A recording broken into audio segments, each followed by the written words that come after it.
choke you down just like a pill.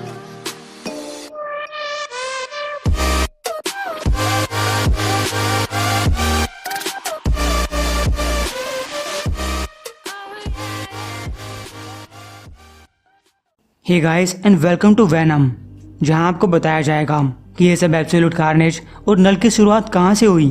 तो चलिए बिना किसी देरी के शुरू करते हैं। हमें दिखाया जा रहा है एक बड़ा सा घर, जहां एक जोर की आवाज के साथ दरवाजे पे दस्तक हुई। कई सारे लोग इस दरवाजे को बंद रखने की कोशिश में लगे हुए हैं। उन्होंने कहा ये बहुत ताकतवर है, तो उनके सरदार ने कहा रोके रखो, अपनी पूरी ताकत लगा दो। और ये बेवोल्फ कहाँ रह गया। लेकिन गाइस वो एक ऐसी ताकत का सामना कर रहे थे जो उनके समझ के बाहर थी। वो दरवाजे के छेद में से होते हुए बाहर निकली और अंदर खड़े लोग ये सब देखकर डर गए। उनकी पकड़ छूट चुकी थी और तभी एकदम से दरवाजे को फाड़ दिया गया और वो ताकत उन सब लोगों को अपनी तरफ खींच ले गई, सीधा अपने मुंह के अंदर। और तभी न्यूयॉर्क शहर के अंदर एक बिजली कड़कती है। एडी ब्रॉक अपने अपार्टमेंट के अंदर जाग चुका था। उसे रह रहकर ये सपना दिखाई दिया करता। इन लोगों की लैंग्वेज काफ़ी पुरानी थी और एडी ब्रॉक को ये समझ नहीं आया कि ये लोग क्या बोल रहे थे, लेकिन उसे कहीं ना कहीं ऐसा लगता है कि ये सपना उससे जुड़ा हुआ है। और तभी उसे रियलाइज़ हुआ कि ये नाइटमेयर, ये विजन, ये उसका खुद का नहीं है बल्कि ये वैनम का है। तो गाइस जागने के बाद एडी ने वैनम से पूछा कहाँ हो, तुम कहाँ हो।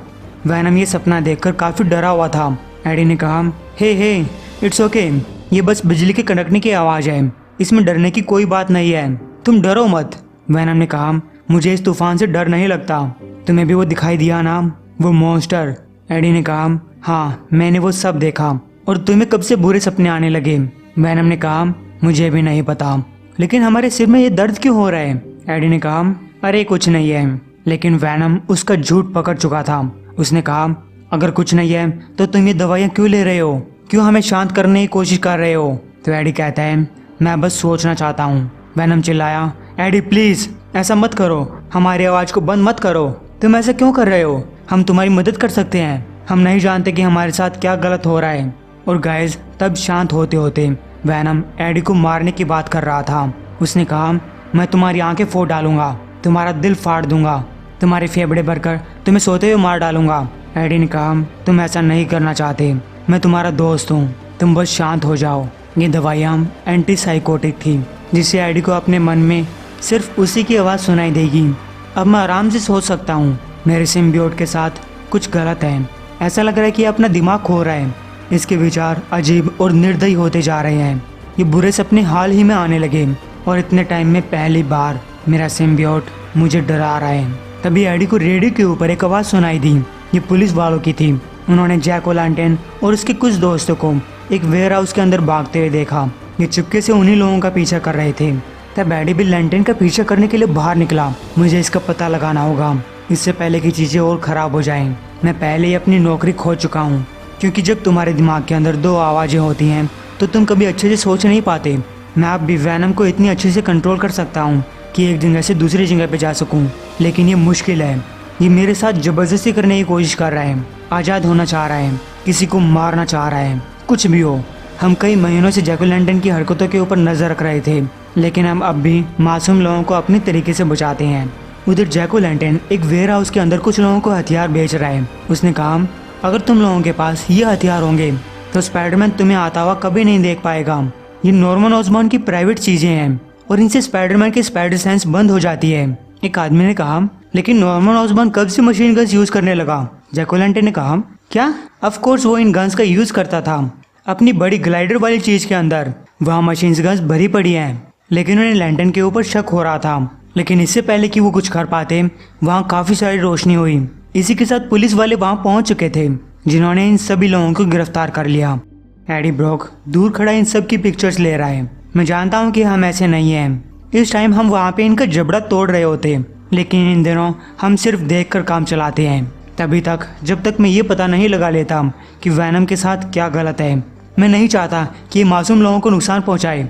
हालांकि मैं एक कायरों की तरह हरकत कर रहा हूँ, लेकिन इनकी तस्वीरें खींचकर और इन पिक्चर्स को बेचकर मैं खाने लायक कुछ पैसे कमा सकता हूँ। मैंने अपने आप से कहा कि अगर चीज़ें हाथ से बाहर निकल जाती तब जरूर हमने कुछ किया होता। सब कुछ कंट्रोल में है। तभी लैंटर्न ने एक पुलिस वाले की गन छीनकर उसी को गोली मार दी। वो भागने लगा, और तब एडी का अपनी बॉडी के ऊपर से कंट्रोल छूट चुका था। वैनम उसके ऊपर हावी हो गया। उसने वैनम से बात करने की कोशिश की, उसे शांत करने की कोशिश की, लेकिन एडी को सिर्फ चीख और हंसी सुनाई दे रही थी। तब वैनम ने लैंटर्न को एक जोरदार पंच किया। उसकी रीढ़ की हड्डी टूट चुकी थी। उसने कहा, ठीक है, मैं हार मानता हूँ। देखो, मैं असली जैक ओ लैंटर्न नहीं हूँ, मुझे तो बस उसकी कॉस्ट्यूम मिली थी। आई एम सॉरी, बस मुझे मारना मत। और जब उस आदमी ने मुड़कर वैनम को देखा तब वो चौंक गया, क्योंकि आजकल हर जगह वैनम के खूंखार होने की खबरें आ रही थी। लेकिन वैनम ना तो एडी की बात सुन रहा और ना ही उस आदमी की। वो आदमी चिल्लाया, मैं कसम खाता हूँ, बस मुझे जाने दो, मैं किसी को तुम्हारे बारे में नहीं बताऊंगा। तो वैनम ने कहा, तुम बता भी नहीं पाओगे। वैनम उसकी आंखें फोड़ने लगता है। तभी दो पुलिस ऑफिसर्स वहां भागते हुए आए। उन्होंने देखा कि वैनम उस आदमी को मार रहा है और उसके ऊपर गोलियां चला दी। ये देखकर एडी ने वैनम से कहा, नहीं, तुम इन ऑफिसर्स को चोट नहीं पहुंचाओगे। क्या तुम सुन रहे हो? ये मासूम है, मेरी बात सुनो, कुछ तो बोलो। और तभी वैनम एकदम से मुड़ा। उसका रूप काफी कुछ चेंज हो चुका था और उसने एंशिएंट लैंग्वेज में कुछ कहा। एडी वैनम के अंदर दफन होकर रह चुका था। तब वैनम उन पुलिस ऑफिसर्स की गन छीनता है और एंशिएंट लैंग्वेज में कुछ कह ही रहा था कि तभी उसके सिर में कुछ आकर लगा। ये एक बॉम्ब था और इससे पहले कि वैनम कुछ कर पाता, धूम के साथ वहाँ एक जोर का विस्फोट हुआ। फिर एडी जागा। उसने कहा, क्या हुआ? क्या वो ऑफिसर सुरक्षित हैं? तब एक आदमी एडी के पास आया। उसने कहा, वो सुरक्षित है थॉमसन, वो कुछ मिनटों के लिए अंधे रहेंगे ताकि तुम और मैं यहाँ से भाग सकें, इसलिए अपने पैरों पे खड़े हो जाओ। एडी ने कहा, थॉमसन? लेकिन मैं तो फ्लैश थॉमसन नहीं हूँ। तो वो आदमी कहता है, तुम नहीं हो? वेल, बुरी बात है, मुझे तुम्हें से काम चलाना पड़ेगा। तब वो आदमी एडी को बेहोश कर देता है। इसके बाद जब एडी जागा तब वैनम को दर्द हो रहा था। वह एडी से कह रहा था, उसे मार दो, ये सब खत्म कर दो, यहाँ बहुत तेज आवाज हो रही है, दर्द हो रहा है, हमें तुम्हें छोड़कर चले जाना चाहिए, तुम किसी काम के नहीं हो। तो गाइस, जागने के बाद एडी ने देखा कि उसे एक कमरे के अंदर बांध कर रखा गया था। उसके पास कुछ डिवाइस रखे हुए थे जिनकी आवाज़ सिर्फ वैनम को सुनाई देती। हालांकि वो आवाज़ वैनम को मारने के लिए काफ़ी नहीं थी, लेकिन इतनी ज़रूर थी कि वैनम सामने वाले के ऊपर हमला नहीं कर पाता। उसके ठीक पीछे एक भट्टी जल रही थी और उसके सामने कुर्सी पे एक आदमी बैठा हुआ था। एडी सबसे पहले वैनम को चुप होने के लिए बोलता है। उस आदमी के हाथ में एक लाइटर था। ये देखकर एडी समझ गया कि जो कोई भी आदमी है वह एक सिम्बियोट को अच्छी तरीके से कंट्रोल करना जानता है। उस आदमी ने कहा, क्या तुम्हारे लिए इतनी गर्मी काफ़ी है? एडी ने पूछा, ये सब क्या है? तुम्हें मुझसे क्या चाहिए? उस आदमी ने कहा, ठीक है, मैं ज़्यादा गेम नहीं खेलता, इसलिए मैं तुमसे सीधी बात करूँगा। मुझे तुम्हारी मदद चाहिए। वैसे अगर मैं सच कहूँ तो मुझे फ्लैश थॉमसन की मदद चाहिए थी, लेकिन अब वो सिम्बियोट फ्लैश थॉमसन के पास नहीं है बल्कि तुम्हारे पास है, इसलिए मुझे तुम्हें से काम चलाना पड़ेगा। तो तुम्हारा नाम एडी ब्रोक है ना? क्या तुम मुझे प्रोजेक्ट रीबर्थ के बारे में कुछ बता सकते हो? एडी ने वैनम से कहा, मैं इसे बातों में उलझा कर रखता हूँ, तुम चुपके से उसके पास जाओ और उसे मारना मत। एडी ने कहा, प्रोजेक्ट रीबर्थ? हाँ, ये एक मिलिट्री प्रोग्राम है जिसने कैप्टन अमेरिका को बनाया, लेकिन इसके बाद कुछ अच्छा नहीं बनाया। कुछ सालों पहले उन्होंने इसे फिर से शुरू किया है और इस टाइम उन्होंने वैनम का यूज़ किया था। उस आदमी ने कहा, ठीक है, तो आगे बताओ। एडी ने कहा, आगे बताने के लिए ज़्यादा कुछ है भी नहीं। उन्होंने मेरे वाले सिम्बियोट को फ्लैश थॉमसन के साथ बॉन्ड किया ताकि वो एक नए टाइप का सुपर सोल्जर प्रोग्राम बना सके। उस आदमी ने कहा, नहीं, तुम्हारी जानकारी गलत है, कोई नए टाइप का नहीं बल्कि हाल ही का। उस आदमी ने एडी को एक पिक्चर दिखाई जिसमें उसकी खुद की फ़ोटो थी और उसके साथ कुछ 4 लोग और भी थे जिनमें सबके पास एक सिम्बियोट था। उस आदमी ने कहा, चौंक गए ना? चौंको मत, तुम पहले नहीं हो और ना ही फ्लैश था। मेरा नाम है रेक्स स्ट्रिकलैंड, मैं तुम्हारी ही तरह हुआ करता। बहुत लंबे टाइम पहले मैं और मेरे दोस्तों ने एक एलियन के साथ बॉन्ड बनाया। हम पूरे वर्ल्ड के अंदर यूनाइटेड स्टेट्स गवर्नमेंट के लिए लोगों को मारते घूमते रहे। लेकिन इससे पहले कि मैं तुम्हें उन सब चीज़ों के बारे में बताऊं, तुम मेरे बारे में कुछ जान लो। पहली और सबसे ज़रूरी चीज़, तुम अपने वाले सिम्बियोट को चुपचाप मेरे आसपास नहीं घुमा सकते। मैं इन सिम्बियोट्स के बारे में इतनी सारी चीज़ें भूल चुका हूँ जितनी तुम कभी नहीं जान पाओगे। और अगर तुम्हें यकीन नहीं हो रहा तो सबसे पहले मेरे पहले और आसान से सवाल का जवाब दो। तुम काफ़ी लंबे टाइम से इस सिम्बियोट के साथ हो, क्या तुम्हें इसका नाम पता है? लेकिन एडी को इसका असली नाम नहीं पता था।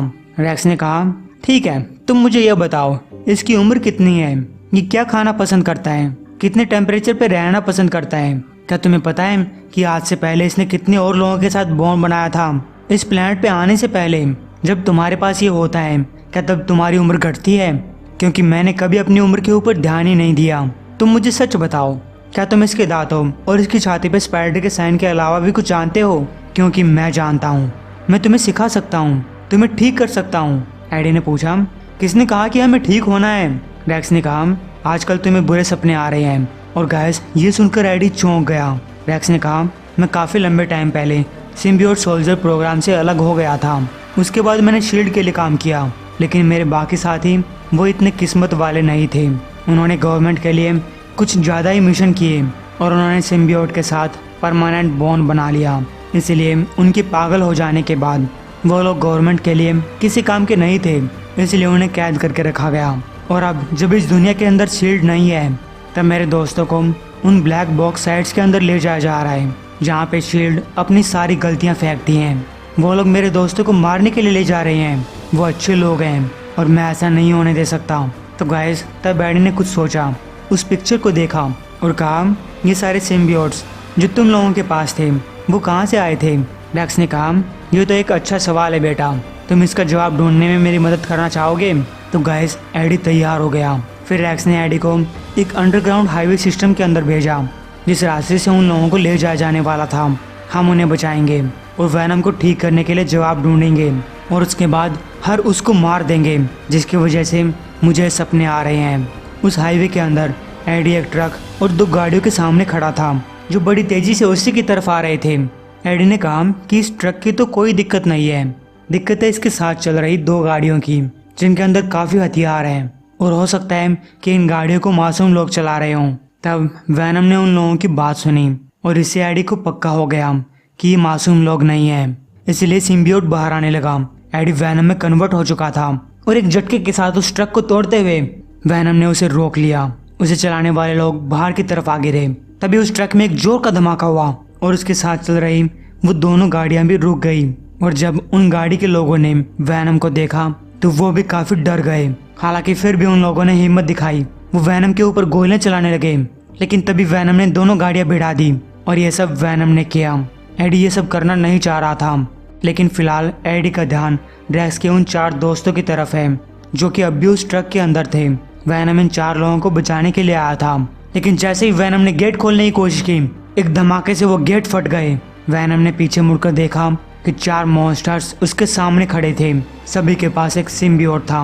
इनके अंदर से वही डार्कनेस झलक रही थी जो एडी ने अपने सपने में देखी। जिस किसी ने भी वैनम के सिम्बियोट के ऊपर सपने में कंट्रोल किया था, वही प्रेजेंट में इन सब को भी कंट्रोल कर रहा है और ये लोग वही पुरानी लैंग्वेज बोल रहे हैं। लेकिन गाइस जैसे ही वैनम ने उस लैंग्वेज को सुना, वो एडी से अलग हो गया। एडी ने पूछा, ये तुम क्या कर रहे हो? लेकिन वैनम वही लैंग्वेज बोलता हुआ उनके सामने झुक गया। एडी ने फिर से उसे अपनी पास बुलाने की कोशिश की, लेकिन कोई फायदा नहीं हुआ। ऐसे लग रहा था जैसे कि वो लोग वैनम को कंट्रोल कर रहे हैं। तभी एडी चिल्लाया, तो ठीक है आ जाओ। वो इन सिम्बियोट्स की तरफ भागा, लेकिन इनके सामने भला अकेला एडी क्या ही कर पाता। उन्होंने एडी की छाती को चीर डाला और वही एंशिएंट लैंग्वेज कह रहे थे। तब वैनम एडी के पास आया। उसने एडी को फिर से ठीक करने की कोशिश की और कहा, एडी जागे रहना, हमें नहीं पता कि हमारे साथ क्या हुआ था, हम तुम्हें छोड़कर नहीं जाना चाहते थे, लेकिन उसने हमारे दिमाग को मजबूर किया। और गाइज एडी इस टाइम उन्हीं 4 लोगों की तरफ देख रहा था जो फिर से उस ट्रक के अंदर गए। और जब वो लोग वापस बाहर निकले तब उनके सिम्बियोट्स उनसे अलग हो चुके थे। ये लोग काफी लंबे टाइम पहले ही मर चुके थे। ट्रक के अंदर कोई ऐसी चीज थी जिन्होंने उनसे उनके सिम्बियोट छीन लिए। एडी उसी चीज को देखना चाह रहा था कि ट्रक के अंदर ऐसी क्या चीज है जो इतनी खतरनाक है। तभी वो टनल फटने लगी और धूम के साथ एक चीज वहां से बाहर निकली। एडी ने वैनम से पूछा, जो लैंग्वेज वो लोग बोल रहे थे वो तुम भी बोल रहे थे, आखिर इसका क्या मतलब है? तो वैनम ने काफी जोर लगाने के बाद बताया, गॉड इज कमिंग। और गाइस उस ट्रक के अंदर से जो चीज बाहर निकली वो एक ड्रैगन सिम्बियोट था। तो गाइस ये एपिसोड तो यहीं तक था। उम्मीद करते हैं कि आपको पसंद आया होगा। एम करते हैं 1000 लाइक्स के लिए। और मुझे बताइए कि आपको ये वाला वीडियो पहले वाले वीडियो से कैसे अलग लगा। अगर आपको पहले वाला स्टाइल पसंद है तो कमेंट करके बताइए। वैसे इस वाले स्टाइल में मुझे काफ़ी मेहनत करनी पड़ रही है।